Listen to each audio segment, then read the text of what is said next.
What's up, everyone? What is going on? If you happen to join me live, I will give you a minute to let anybody jump on that they want to jump on. My name is Shane Larson, host of the Group of Five Dive. I'm also known as the Game Time Guru. Give us a follow over at the Scarlet and Great Empire as we continue to build that. If you're on Twitter, make sure to go follow us on YouTube. We're going to be doing a little bit of a Group of Five discussion this morning, as we do every single week. And the race is getting exciting for the Group of Five schools, especially even if it's an independent. I mean, we're talking Cincinnati and BYU. They're closing the gap. It's coming down to those two teams. Pretty positive. That's going to be the two teams in the race here to get to that New Year's Six game and potentially a college football playoff spot. Now, if you haven't, like I said, follow us over at the Scarlet and Great Empire as we continue to bring you guys more content. So Johnny and Corey have you covered from the Ohio State football side of things. I'll be doing some Group of Five discussions throughout each week as we kind of close out the season. And we'll be continuing to build this network more and more as the season goes on and into next year as well. So follow us over there on YouTube. That's going to be our main platform as we continue to build that channel. Please do so. And hey, let me know if you're here live on whichever platform that you're on. Let me know where you're from. But give me a follow at the Game Time Guru on Twitter. That's where most of my content is. I have my own show called The Game Time Guru. Been doing that for 4 years. Also host this show here on the Scarlet and Great Empire. So give me a follow and make sure to let me know where you're at. Put it in the comments if you're here, whether it's live or whether it's a replay. But let us know where you're from, and we'll get the discussion rolling. I mean, guys, the Group of Five discussion is super, super exciting because you're starting to see, here's the discussion. Like this year, we've got so many teams in the mix, specifically right now in the top 10 is BYU and Cincinnati. Last week, you heard me talk about this, right? I talked about Cincinnati being tested by UCF. I thought honestly that we were going to see UCF take down Cincinnati. I really did. I thought UCF was going to have a legitimate shot at taking down Cincinnati, and they did. UCF is a good football program. This year, they just can't seem to close the games out, and Cincinnati did what a good football team does. They found a way to get the job done. As you guys have noticed in 2020, the football season is just super strange, right? Some of these elite teams are still struggling, right? Like even the Ohio States, the Clemsons, the Alabamas, like they struggle. Not all of them look clean, right? And so the same thing goes across the board for football. So you can't expect flawless football wherever you're at. You can't expect it to be flawless every single place you go. You've got to understand that this is just 2020 football. It's never going to be perfect. And Cincinnati showed that they were resilient, and they were able to respond to some adversity yesterday with a comeback victory over UCF, which I still believe puts them ahead of BYU. Obviously, in the rankings, it's going to put them ahead of BYU, with BYU only having one game left against San Diego State currently. But I will say this, BYU, right? We talked about them the other, 2 weeks ago after their complete shellacking against Boise State, and just kind of seeing, are they for real? Are they for real? Let me tell you, dude, I've been watching their games. I've been studying their film. And as much as I have a hard time trying to distinguish whether or not Zach Wilson's really an NFL caliber quarterback or not. I mean, he puts up crazy numbers, but he is absolutely phenomenal. I'm looking at him yesterday. Granted, the competition is what it is. They are doing exactly what they are asked to do. BYU is obliterating teams. So that's the one thing you don't even see with some of these Power 5 schools, these elite teams like Ohio State's and stuff, when they're 21-point favorites and they're getting, really, really close games, 7-point victories. BYU is doing exactly what they are asked to do. They are obliterating everybody. If they're an inferior opponent, they go against them and they obliterate, they execute. Keep in mind, guys, seriously, take a look at this for BYU. BYU has only had one game this season, one game where they scored less than 40 points. One game. Okay, that was in October, 27-20 victory over Texas San Antonio. So UT San Antonio. Sorry. One game under 40 points, right?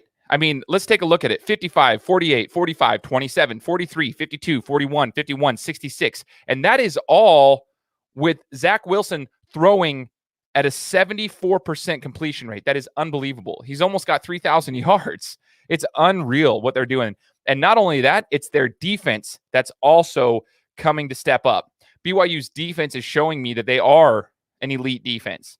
And it's weird for me to say that, but they have finally put a team together this year. The only problem is it's 2020 football. and they had to piece together a schedule that may not work in their favor. That being said, remember when I told you about the Boise State victory? There was a little context behind it with just the whole COVID situation. Well, if Boise State continues to win, which they are doing currently, since the BYU game, Boise State has rebounded. They've gotten their quarterbacks back. Granted, they are missing a couple players due to the COVID stuff, but Boise State, if they continue to win, that actually boosts BYU's resume because that was their top victory of the season. So it will look good in the voters' eyes. The only issue is they only have one game left on their schedule. This is where it comes down to. Does Cincinnati get the nod? Assuming they both went out, does Cincinnati get the nod or BYU? Obviously, I think Cincinnati does. I think Cincinnati is technically a better team, but BYU is a good team. Like, they are a very good football program. I was watching them. Their receivers can catch the ball. They go up and grab the ball. Their defense gets to the ball. It is group tackling every single time the ball is snapped. So BYU is showing me that they are ready to compete. And they're kind of waiting their turn. And, honestly, let's take a look at it. Some big games coming up in the next couple weeks with these two programs. In 2 weeks, you got Cincinnati playing Tulsa. Now, they can't overlook their next opponent, but Cincinnati is playing Tulsa, which was a postponed game. It got moved back to December 12th at the end of the season.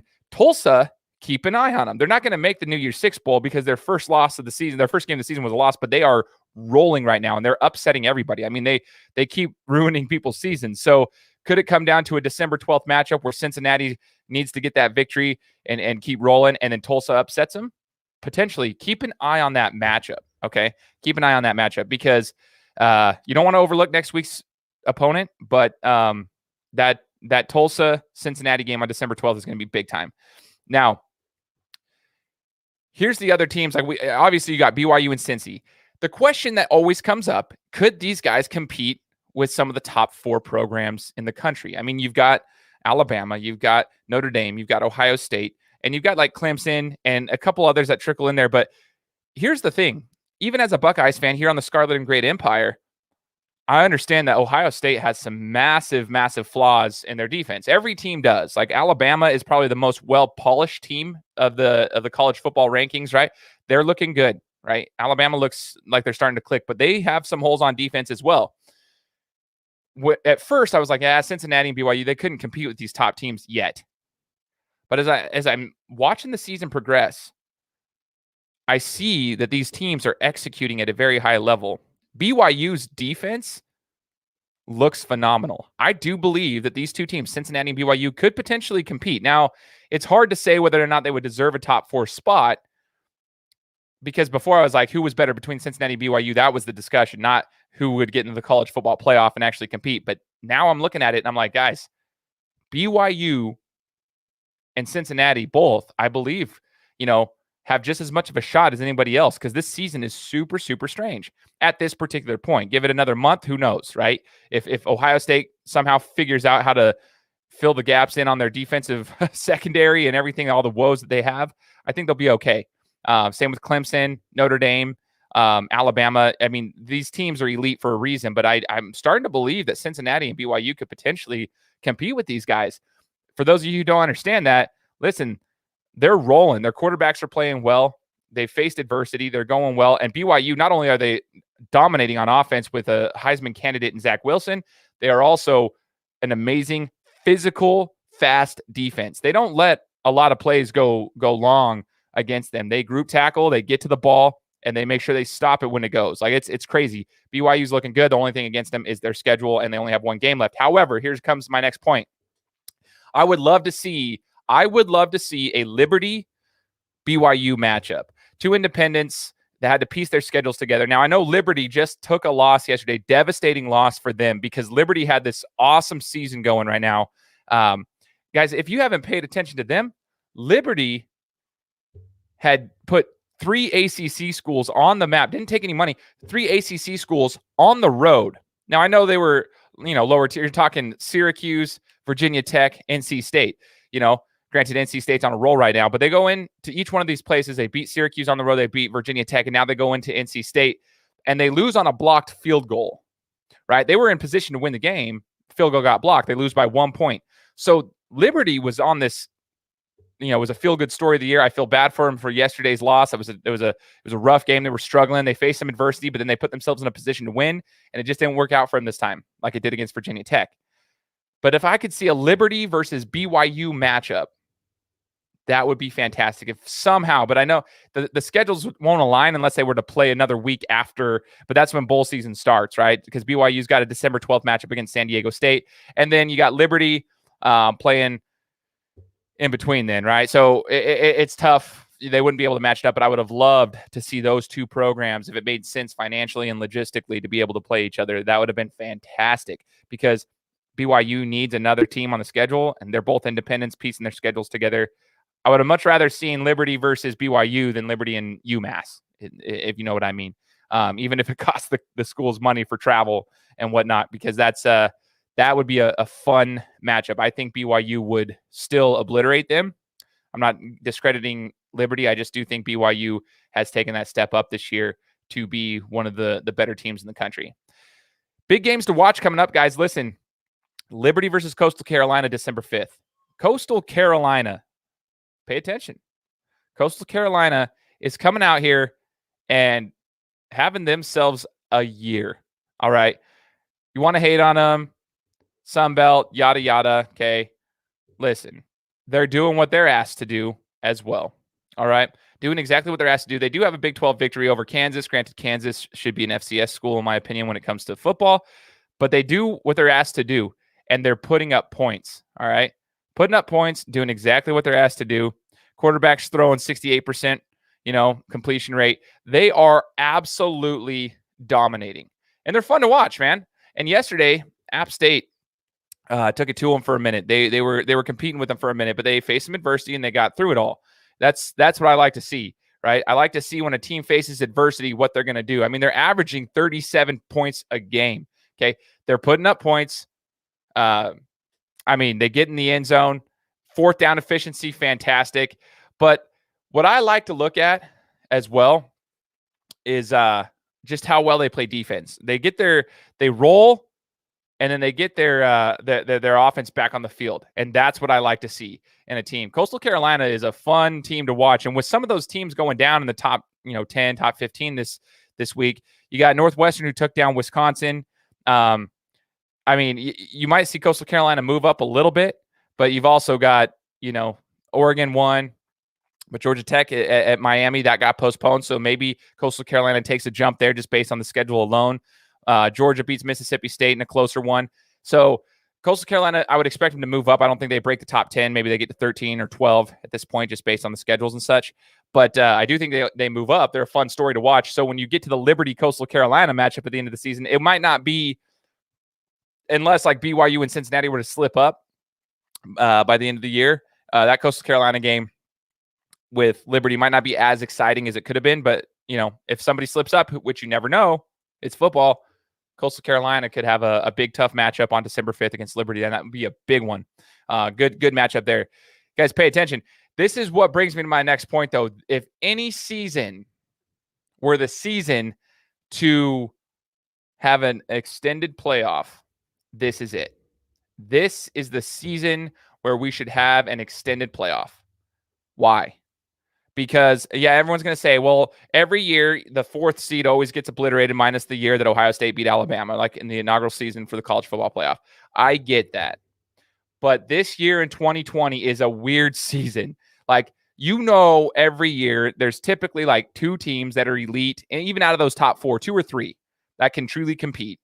Last year was a really good season for like the top three schools. Oklahoma was kind of out of it, but you had LSU, Clemson, Ohio State. We knew that those top three had separated themselves from the pack, and Oklahoma was there, but they didn't have everything. And usually that fourth seed gets destroyed. It's tough. So the argument against the extended playoff is, well, dude, you're just going to add more teams and it's going to be a slaughter fest. But 2020 is a different season. You guys know that. Us Buckeye fans on the Scarlet and Great Empire, we know that, though. We know Ohio State's got flaws. We know they're an elite team, elite coaching, elite athletes. They execute well. They're getting better every single week. They faced adversity. Justin Fields coming, with his first, truly like his worst game yesterday with decision-making as far as like trying to continue to make plays when he should have just thrown the ball out of bounds or taken a sack. We finally established a run game, but our holes on defense are obvious. Okay. We've got some holes on defense. So we know that there are some holes there. Alabama's got holes on defense. Clemson already took a loss. Granted, they were without Trevor Lawrence, but they didn't really miss a beat on the offensive side of the ball. It's more so on defense. Notre Dame is rolling, but they're always, they've got a big, tough schedule too. So like any team is really competitive. That's why I was saying BYU and Cincinnati, I'm starting to believe could actually compete in the college football playoff. Why not extend it? This is the season, if any season, that we could probably see some upsets with some lower seeded teams competing with those number one seeds, those top 3 teams. You know what I mean? Not saying they're going to win, but I don't think it's going to be a slaughter fest like everybody thinks it would be. This would be an amazing season for an extended playoff. I want to know your guys' thoughts too. So please, feel free to leave any comments if you guys come across this. But yeah, please let us know what you think. The Group of 5 dive, we're trying to give some credit to these Group of 5 schools and show the talent that is out there. They don't have the budgets. They don't have all the athletes and the recruiting that you might see in a Power 5 school, but they have some really, really good football teams, good football programs, good athletes that come out there and execute. And I'm telling you, it's fun to watch. Keep an eye on Cincinnati. Keep an eye on BYU. How do they move up in the rankings? How do these next couple weeks play out with BYU only having 1 game left on the schedule, and they don't play again until December 12th currently, unless they can piece together something else before then? I know that they're trying. BYU is trying to get somebody else on their schedule, which I really hope they do for their sake. Because if you're a BYU fan, you're watching Cincinnati. Cincinnati is going to have a hard time winning out. If they do, they deserve it. They deserve the spot in the New Year's Six Bowl. That's just the truth. Cincinnati's got a tough schedule against some really good opponents. But if they happen to slip up, BYU is right on their heels. So BYU needs another game on their schedule besides just the one against San Diego State on December 12th. If they can get something in the next 2 weeks lined up, you better believe that BYU will become ready to play. They're executing at a very high level. They need another game on their schedule, and they need to piece together something else for a resume builder. Granted, keep in mind, they're going to have more games on their schedule than most Big Ten schools and most Pac-12 schools. So another thing for anybody who's arguing that, well, they had to piece together a schedule and it wasn't, dude, they've pieced together a better schedule than most conferences have been able to piece together. So give them some credit for that too. I can't believe I'm giving BYU credit, but I am. They're showing me this year that not only is their AD and their coach and everyone, their program is ready to play. And when they play at a very high level. They obliterate the inferior competition. And that's exactly what they've been asked to do. So you cannot discredit them for that. They're going to be right on Cincinnati's heels. I hope BYU, for their sake, gets an opportunity to play another game outside of San Diego State before the end of the season. So that if Cincinnati slips up, you got BYU right in the mix. And hey, don't be surprised, man. We're seeing some weird football. Weird things are happening. So it's anyone's game at this point. If Cincinnati and BYU can stay in that 5, 6, 7 range, you never know what's going to happen with these schools beating each other up. You got Ohio State that could potentially slip up. You've got I don't see Alabama slipping up because the SEC, I really don't see the competition there for them. But you've got Ohio State, you got Clemson and Notre Dame that who knows what's going to happen. I love the competition between the two of them, but who knows what's going to happen, right? Who knows? You never know what's going to happen with them. So if you can stay in that 5, 6, 7 range, anything can happen. This season's weird. It's 2020 football. So props to BYU. Props to Cincinnati. Guys, let me know in the comments what you guys think. Who do you think is going to make the New Year's Six Bowl? And do you think Cincinnati, BYU could compete in a college football playoff?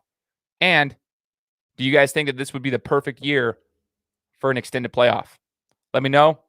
Appreciate you guys tuning in for the Group of 5 dive. Go subscribe to the Scarlet and Great Empire and follow me on Twitter as well, as I'll be communicating with Johnny and Corey and the rest of our crew on Scarlet and Great throughout the rest of the season. Appreciate you guys. I'll talk to you next time.